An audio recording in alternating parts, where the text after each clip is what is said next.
Bersama saya Azlin Arif dalam rentasan berita edisi 1383.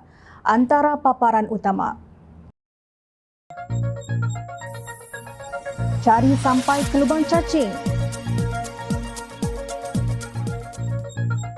Jangan jadikan isu kalimah Allah modal polemik perbalahan politik. Siapa sebenarnya berbohong guna hadis?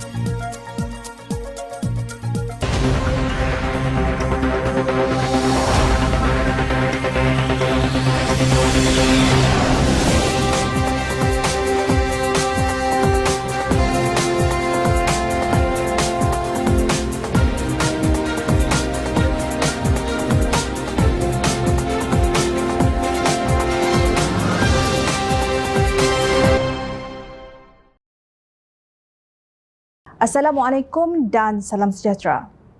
Seorang pelawak wanita kelahiran di Singapura bertindak keterlaluan mempelikih Malaysia dalam satu persembahan komedi berdiri Singapore vs Malaysia yang dipercayai diadakan di Manhattan, New York baru-baru ini. Menerusi klip video yang dimuat naik menerusi akaun TikTok, pelawak wanita dikenali sebagai Jocelyn Chia secara sengaja menghina seorang penonton yang mengaku sebagai rakyat Malaysia dengan perkataan kesat. Selain itu, pelawak berkenaan turut membandingkan Malaysia yang hanya bertaraf negara membangun berbanding negaranya yang lebih maju selepas lebih 40 tahun berpisah dari tanah Melayu. When my Prime Minister went on TV to announce that you guys had dumped us, he cried because he thought we're not going to survive without you. But then 4 years later, we became a first world country. And you guys, Malaysia, what are you now? Still a developing country. Oh, boo. Sepanjang rakaman video berdurasi 1 minit 29 saat itu, pengisian bahan lawak dipersembahkan Chia berbaur kata-kata hinaan dan memik muka mempelikihkan Malaysia. Ini termasuk jenaka keterlaluan menyentuh mengenai kehilangan pesawat Malaysia MH370 yang dikatakan tidak mendarat. Sebagai respon, Menteri Luar Datuk Seri Dr. Zamri Abdul Kadir meluahkan rasa kesal dan mengecam tindakan wanita biadab itu melalui rakaman videonya yang secara jelas mempelikih Malaysia serta mempersenda tragedi yang pernah melanda negara. Zamri dalam kenyataan malam tadi berkata tindakan itu langsung tidak menunjukkan sensitiviti dan empati terhadap rakyat Malaysia serta keluarga mangsa tragedi. Video ini juga jelas menggambarkan perilaku yang sangat bertentangan dengan nilai-nilai ketimuran negara Asia yang sememangnya terkenal dengan adab dan tata susila. Saya percaya ini bukanlah pendirian atau tindakan yang diterima oleh mana-mana negara, apatah lagi menggambarkan pendirian rasmi mana-mana kerajaan, katanya. Sesungguhnya kenyataan termasuk jenaka keterlaluan wanita itu yang menyentuh mengenai kehilangan pesawat Malaysia MH370 yang dikatakan tidak mendarat dilihat sangat biadab dan kurang ajar. Justru kerajaan Singapura memohon maaf atas keceluparan pelawak Jocelyn Chia yang menghina Malaysia dalam persembahannya. Menegaskan Chia bukan lagi rakyat Singapura, Pesuruhjaya Tinggi Singapura ke negara ini, Vanu Gopala Menon berkata beliau sendiri terkejut dengan komen yang tidak patut dilontarkan itu. Kerajaan Singapura tidak mengiktiraf kata-kata atau tindakan yang menyebabkan bahaya atau menyakiti orang lain dan Chia yang bukan lagi rakyat Singapura tidak sama sekali mencerminkan pandangan kami. Saya dengan ikhlas memohon maaf kepada semua rakyat Malaysia atas komennya yang menyinggung perasaan itu, katanya. Chia mempelikih dan melontarkan carutan terhadap Malaysia atas dakwaan membiarkan Singapura keseorangan selepas pemergian British.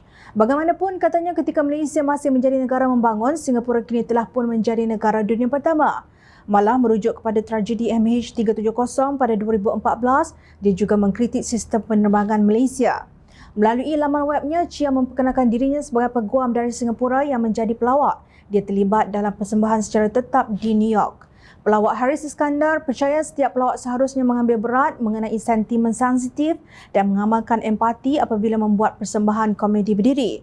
Katanya beliau menghormati kebebasan seseorang pelawak memberikan ekspresi dalam melakukan kerja jenaka, tetapi dalam masa sama perlu sensitif dan peka terhadap sesuatu perkara terutamanya mengenai topik peribadi dan traumatik. Kehilangan MH370 adalah peristiwa traumatik untuk rakyat Malaysia. Sebagai pelawak, saya hormat kebebasan ekspresi yang diperlukan oleh pelawak, tetapi ia sama penting kita kena peka. Ada sensitiviti dan empati apabila membuat lawak mengenai bahan tertentu, terutamanya mengenai topik sangat peribadi atau tragis, katanya. Komedi adalah alat berkuasa untuk ulasan sosial, tetapi ia juga harus digunakan secara bertanggungjawab. Pelawak sebagai artis perlu menyedari impak kata-kata boleh menjadi pengaruh kepada orang lain. Malah sebagai pelawak, seseorang perlu sedar akan impak yang berpotensi memberi kesan kepada orang ramai. Komedi seperti semua seni adalah satu perkara yang subjektif di mana apa yang jadi kelakar kepada seseorang tetapi mungkin tidak kepada orang lain. Ia juga menjadi pengajaran kepada pelawak dan stand-up komedi yang lain terutamanya di Malaysia yang sepatutnya berusaha mencipta sesuatu yang positif dan inklusif.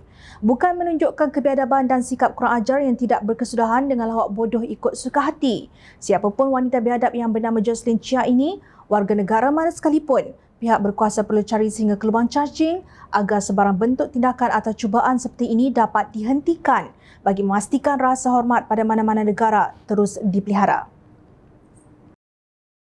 Pada 15 Mei lalu, Menteri Dalam Negeri Datuk Seri Saifuddin Nasution Ismail memaklumkan bahawa Kementerian Dalam Negeri KDN telah mengemukakan nota kepada Kabinet berhubung membuat keputusan untuk menarik balik rayuannya berkaitan keputusan Mahkamah Tinggi yang membenarkan orang muka Islam menggunakan kalimah Allah dan 3 perkataan lain untuk tujuan pembelajaran. Seperti yang dipetik Malaysia Gazette, Saifuddin berkata ia adalah pendirian yang diambil oleh Kementerian dan beliau telah memaklumkan kepada Kabinet. Terdahulu, Peguam Kanan Persekutuan Syamsul Hasan mengesahkannya. Kementerian dan Kerajaan memfailkan notis penambatan itu pada 18 April lalu. Notis berkenaan menyatakan KDN dan Kerajaan Malaysia tidak berniat untuk meneruskan rayuan yang difailkan pada 12 Mac 2021 dan memberhentikan keseluruhan rayuan tanpa sebarang perintah terhadap kos. Isu itu bermula 15 tahun lalu apabila Jill Island memulakan permohonan kebenaran semakan kehakiman pada 20 Ogos 2008 supaya dikembalikan 8 cakra padat CD yang dirampas daripadanya pada 11 Mei 2008 sebaik tiba di terminal penerbangan tambang murah LCCT di Sepang. CD berkenaan bertajuk Cara Hidup dalam Kerajaan Allah, Hidup Benar dalam Kerajaan Allah dan Ibadah yang Benar dalam Kerajaan Allah. Wanita itu memfailkan permohonan semakan kehakiman untuk mencabar penyitaan CD tersebut serta memohon pengisytiharan mengenai hak perlembagaannya berhubung penggunaan kalimah Allah dalam penerbitan Kristian. Sebagai Perdana Menteri, semalam Datuk Seri Anwar Ibrahim menghadap Sultan Selangor bagi menyembah maklum kepada baginda berhubung keputusan kerajaan dalam kes Jill Island melawan Menteri Dalam Negeri dan Kerajaan Malaysia di Mahkamah Rayuan. Menurut Anwar, dalam sesi menghadap tersebut, beliau telah menjelaskan pendirian Kerajaan Persekutuan yang menghormati undang-undang yang berkuat kuasa di negeri-negeri dan kedudukan Raja-Raja Melayu yang bertindak sebagai Ketua Agama Negeri dalam menentukan perkara berkaitan agama Islam di peringkat negeri serta peranan Majlis Raja-Raja dalam menentukan perkara berkaitan agama Islam di peringkat persekutuan. Selepas berbincang dengan baginda, saya menghormati pandangan baginda yang selari dengan keputusan Jemaah Menteri Mei lalu bahawa isu penggunaan kalimah Allah oleh orang bukan Islam di Sabah dan Sarawak lebih sesuai diperkemas dan diperjelaskan kepada Majlis Kebangsaan bagi Hal Ehwal Agama Islam Malaysia MKI yang berperanan menasihati Majlis Raja-Raja. Sehubungan itu, baginda sebagai pengerusi MKI telah bersetuju membawa perkara ini untuk dibincangkan dalam majlis berkenaan pada Ogos ini sebelum ia diangkat untuk pertimbangan dan penelitian Majlis Raja-Raja pada bulan Oktober pula. Katanya dalam satu kenyataan semalam seperti dipetik media. Semalam media melaporkan Sultan Sharafuddin mahu semua pihak mengambil pendekatan bijak, tertib dan semangat toleransi tinggi dalam berhadapan isu sensitif terutama berkaitan penggunaan kalimah Allah.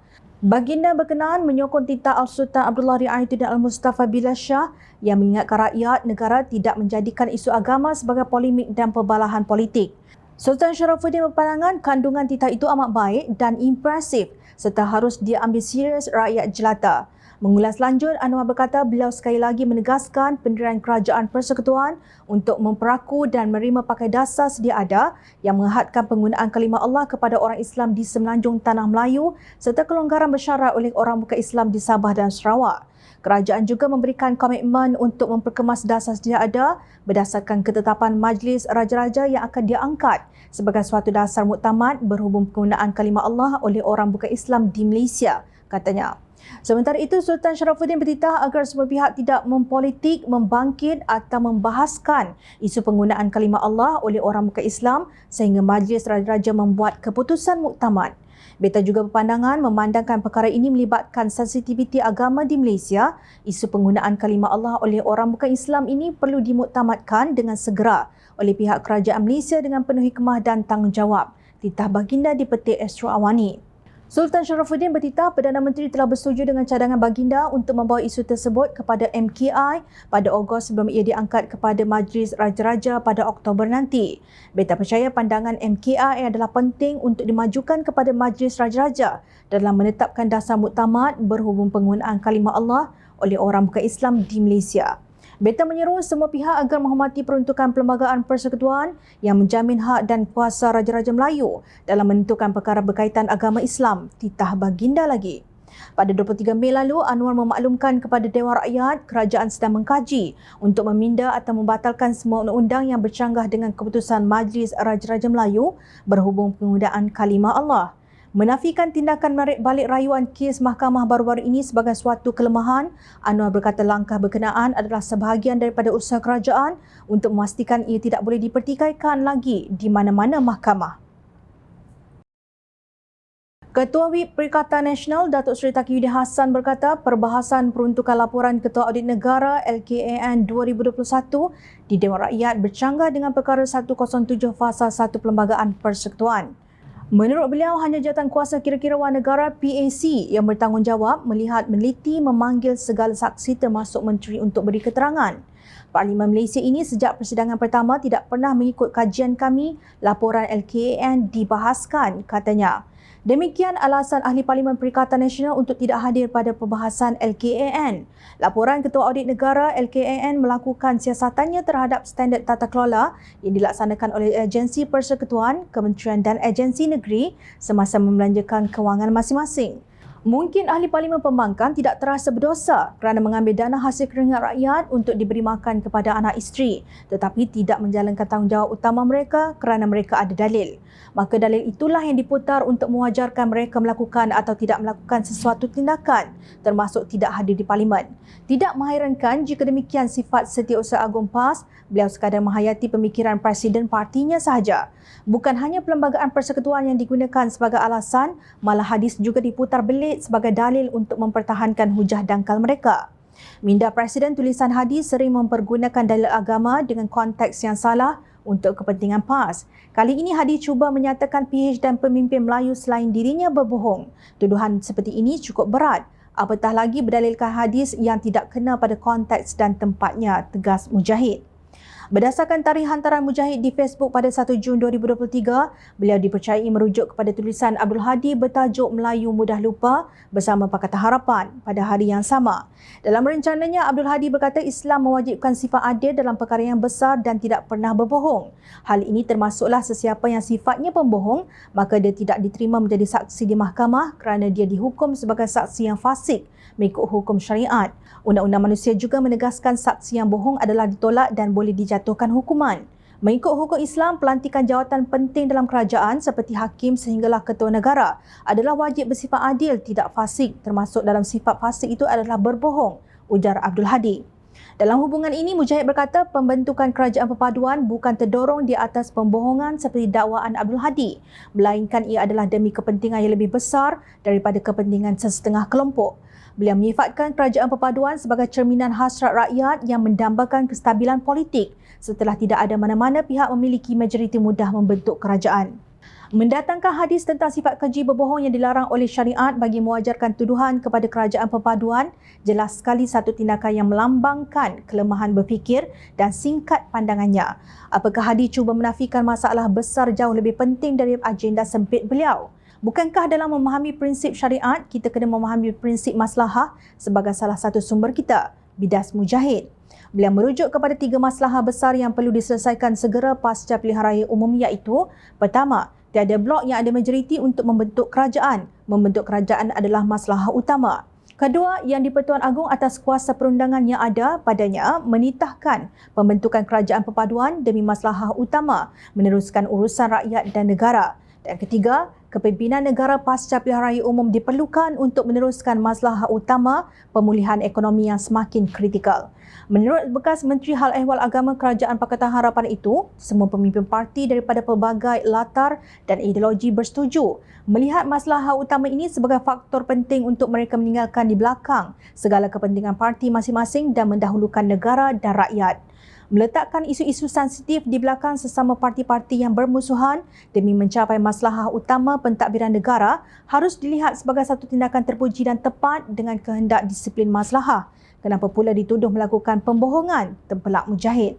Tegasnya, prinsip maslahah adalah sumber penetapan sikap syariat bagi memelihara tujuan umum. Pensyariatan antaranya dalam siasat syariah ialah memelihara keamanan, kebajikan rakyat dan melantik kepimpinan negara. Beliau juga menyelar tindakan Abdul Hadi yang menggunakan hadis Rasulullah sallallahu alaihi wasallam sebagai dalil demi menegakkan benang yang basah. Begitulah kerdilnya cara berfikir Presiden PAS dalam tulisannya sehingga beliau gagal melihat dunia yang lebih besar dari dirinya dan kelompoknya. Lebih malang, beliau tergamak mendatangkan sabda junjungan mulia Nabi Muhammad sallallahu alaihi wasallam untuk mewajarkan tuduhannya yang tidak berasas itu. Inilah hadis Rasulullah sallallahu alaihi wasallam yang digunakan Abdul Hadi untuk menyokong hujah dangkalnya. Hadis tersebut bermaksud sesungguhnya benar itu membawa kepada kebajikan dan sesungguhnya kebajikan itu memberi petunjuk untuk menuju ke syurga. Sesungguhnya seseorang itu berlaku benar sehingga ditulis di sisi Allah sebagai seorang pembenar. Sesungguhnya bohong itu membawa kepada kejahatan dan sesungguhnya kejahatan itu membawa ke neraka. Sesungguhnya seseorang itu berbohong sehingga ditulis di sisi Allah sebagai seorang pembohong. Riwayat Al-Bukhari nombor 6094 dan Muslim nombor 2607. Maka penganut Islam tidak boleh menyokong pembohong. Bahkan bukan Islam yang bermaruah juga sama-sama tidak boleh menyokong pembohong, tegas Abdul Hadi dalam kesimpulannya. Jom Channel bersetuju umat Islam atau siapa sahaja tidak boleh menyokong pembohong. Tetapi siapakah sebenarnya pembohong itu? Berkali-kali yang di-Pertuan Agong Al-Sultan Abdullah Riayatuddin Al-Mustafa Billah Shah menjelaskan mengapa kerajaan perpaduan diperlukan di negara ini. Malah pelantikan Datuk Seri Anwar Ibrahim sebagai Perdana Menteri ke-10 pada 24 November 2022 mendapat sokongan Majlis Raja-Raja Melayu menerusi mesyuarat Majlis Raja-Raja ke-260 di Istana Negara pada 30 November tahun itu. Sehingga ke hari ini, baginda Yang di-Pertuan Agong masih menyeru agar kepimpinan negara termasuk pembangkang terus berkhidmat setulus hati untuk membela masa hadapan rakyat dan Malaysia. Malangnya Abdul Hadi memilih untuk mentakfiri dengan menuduh Pakatan Harapan sebagai tanpa berakidah, tanpa berideologi, tanpa berakhlak dan tanpa berilmu, mudah dipengaruhi oleh teori barat serta bercanggah dengan kepimpinan melalui teladan Rasulullah sallallahu alaihi wasallam. Adakah Abdul Hadi bermaksud titah Yang di-Pertuan Agong dan Majlis Raja-Raja Melayu itu juga pembohongan? Adalah menjadi tanggungjawab wakil rakyat untuk hadir di Parlimen. Sebaliknya, semasa Perikatan Nasional berkuasa, mereka gagal menangani serangan COVID-19 secara berilmu. Akibatnya, rakyat dikurung berbulan-bulan, perniagaan ditutup, operasi kilang dihentikan, puluhan ribu meninggal dunia yang terdesak mengangkat bendera putih yang putus asa membunuh diri. Parlimen digantung. Bahkan Abdul Hadi dilihat melupakan peristiwa berdarah memali 1985 apabila beliau menandatangani sokongan terhadap proklamasi bangsa Melayu di hadapan Tun Dr. Mahathir Mohamad. Justru Jom Channel ingin berkongsi sebuah hadis sahih daripada Abu Hurairah radhiyallahu an. Beliau meriwayatkan daripada Nabi sallallahu alaihi wasallam baginda bersabda yang maksudnya sesungguhnya orang muflis dari kalangan umatku adalah sesiapa yang datang pada hari kiamat dengan solat, puasa dan zakat. Dia juga datang dalam keadaan pernah mencela orang ini, menuduh orang ini, memakan harta orang ini, menumpahkan darah orang ini, memukul orang ini. Maka diberikan kepada orang-orang tersebut kebaikan-kebaikan dirinya. Sekiranya kebaikannya sudah habis dalam keadaan perhitungan ke atasnya belum lagi habis, maka diambil kejahatan-kejahatan mereka itu tadi lalu dicampakkan kepadanya dan kemudiannya dia dicampakkan ke dalam neraka. Hadis riwayat Muslim 2581. Fikirlah siapakah orang yang paling muflis di akhirat itu. Ingat, rakyat sentiasa memerhati. Kepada yang berminat untuk memberikan sumbangan bagi membolehkan kami meneruskan perjuangan menyampaikan berita yang benar, sumbangan boleh dibuat melalui akaun bank yang tertera. Suara rakyat kami sampaikan demi negara tercinta. Teruskan bersama kami di Jom Channel untuk mendapatkan berita politik tanah air. Saya Azrin Arif, terima kasih. Assalamualaikum dan salam sejahtera.